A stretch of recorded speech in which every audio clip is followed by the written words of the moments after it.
There's a lot to love about iOS 7, but there's also plenty to get annoyed about. Even once you get used to Apple's new operating system, its little quirks will make you miss iOS 6 faster than you can say Control Center.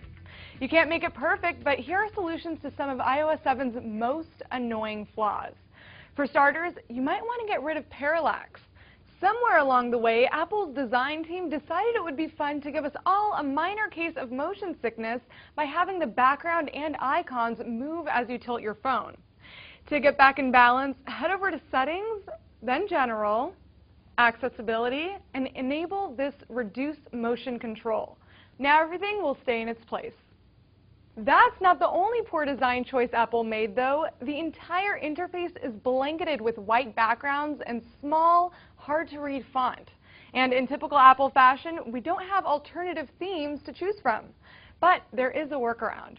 First, you can increase the system-wide font size in General Settings under Text Size.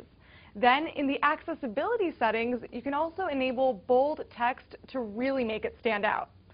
Now, you can't really fix the issue of the bright white backgrounds, but if you're browsing your phone at night and you need to tone it down a bit, enable invert colors in that same settings window. It does make photos and other graphics look a little crazy, but the text will be much easier to read. You've probably noticed that your notification center is a lot more crowded in iOS 7. It can't go back to the way it was, but you can cut back on the clutter. Just head to Settings, Notification Center, and uncheck Today View, Today Summary, and Tomorrow Summary. You can also turn off the Calendar Day View if it's taking too much space.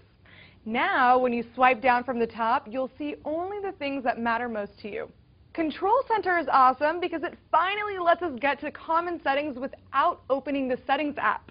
It's convenient, but also much too easy to accidentally open when you're playing games or even scrolling.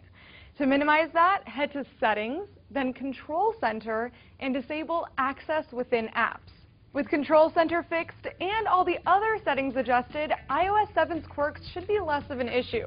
If you have any questions or tips of your own, hit me up on Twitter and check out howto.cnet.com for more iOS 7 tips.